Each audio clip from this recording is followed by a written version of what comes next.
guys, what's good? My name is Mill Magic. I'm a hip-hop artist, MC, and educator, aka the Hip-Hop Witch, and welcome back to my channel. This video is going to be talking about shadow work. What is it?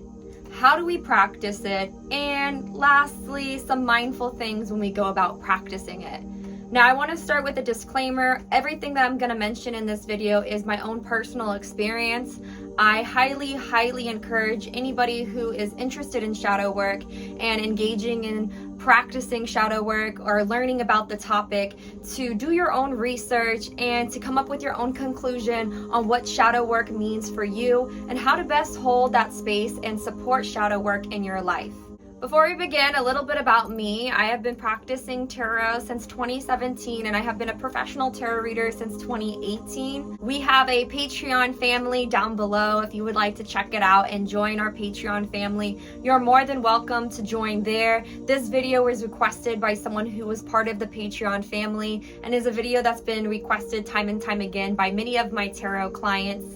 And I'm really grateful to get to engage in this topic today. If you're interested in joining our Patreon family or getting a personalized tarot reading from me, you can go ahead and check that out down below. With that being said, let's go ahead and dive right in. All right, shadow work. What is shadow work? So to begin with, I'm just gonna kind of describe my own definition of what shadow work is. Again, this comes from my own experience, my own research and own lived experience of what I've gathered working with shadow work and my own understanding of it.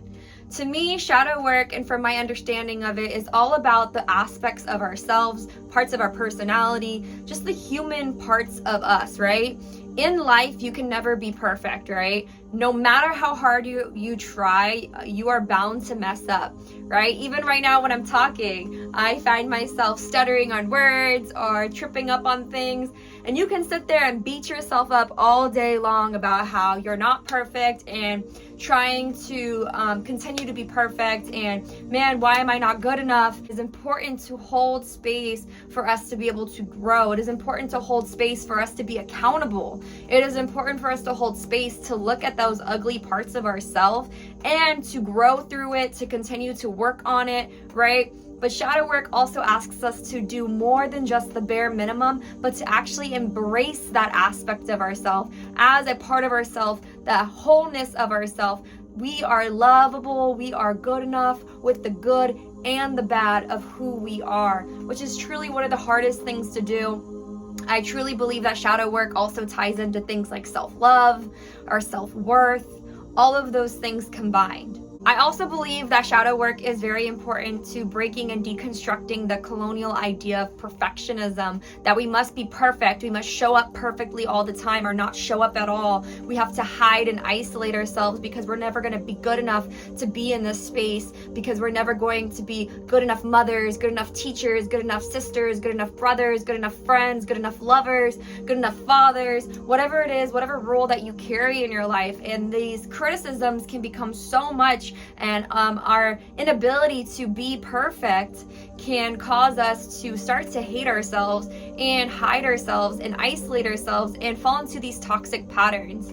On top of that, I fundamentally believe that spirit and the divine and the way that the universe works is beyond our physical comprehension, beyond what our finite bodies can understand. So something that seems not perfect or bad in our eyes, we truly do not understand the bigger picture or what is going on. The analogy that I'm thinking of is like rain and fire in nature, and how those things are often used by nature in order to wipe an area clean and to destroy what is not working so that new life can come, new life can form. So same within ourselves, these things of us that are acting up, that we don't understand, that we reject, that we do not want to look at, that we feel shame for. Shadow work is all about embracing that, holding space for that, most importantly, right? Acknowledging it, most importantly, and allowing ourselves to fully be everything we are, both light and dark and everything in between. Life is colorful, life is vibrant, life is alive, and when you shun your shadows, you're only living half of your truth, you're only living half of your life. And a lot of times we have this built up feeling of shame, feeling of guilt, and feeling that we need to hide who we are because we are shunning our shadows and shunning these aspects of ourselves.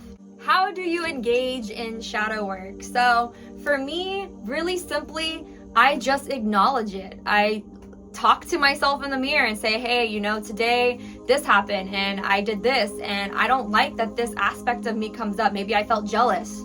Maybe I felt afraid. Maybe I felt angry. Maybe I felt shame. Maybe I felt like I didn't do good enough in a project or assignment, right? And I will talk to myself about that and hold space for that and say, you know, maybe, just maybe, the way you showed up just as it is good enough.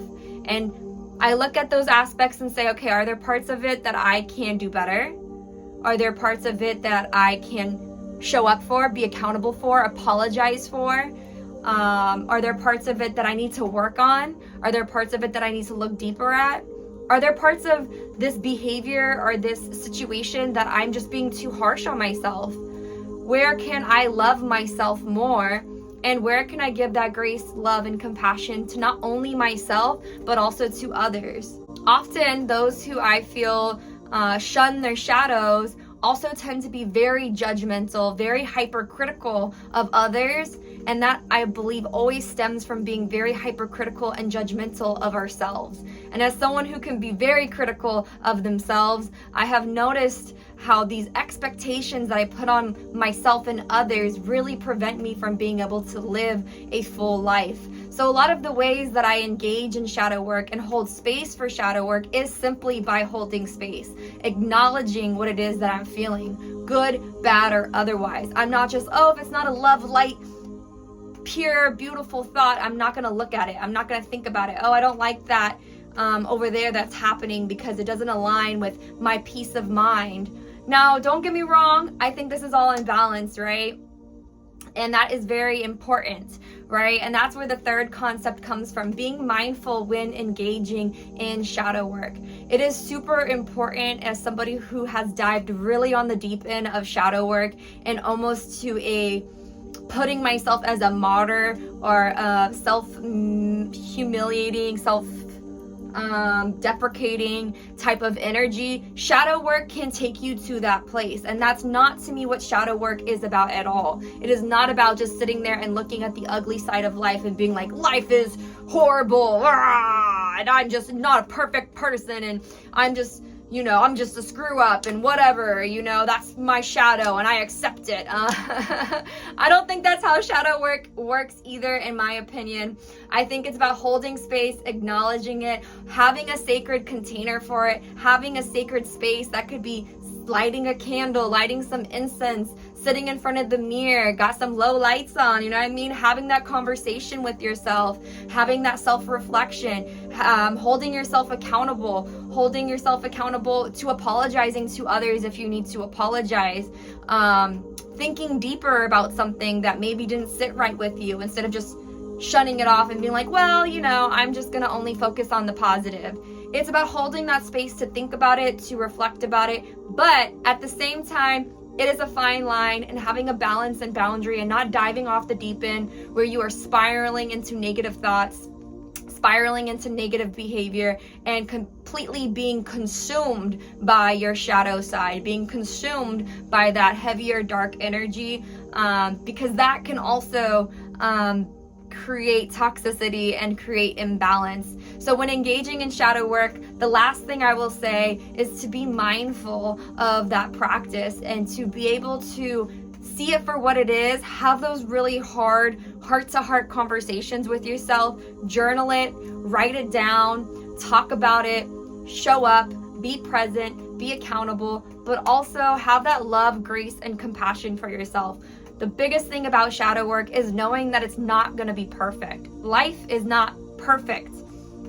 At least not to our physical minds, right? At least not to our finite bodies. At least not in our perspectives as humans of what perfect is. And that is the whole point of life, is there is so much mystery and so much more that we cannot begin to understand. And I believe that shadow work is all about engaging in that so much more, embracing that so much more, and not in a way that it makes us cynical or stresses us out or causes us to disengage and detach from what is going on in our life, but instead allows us to bring balance into who we are, bring wholeness into who we are, and be able to show up even more fully as our full selves, our fully authentic selves, and bring that into every space that we are in.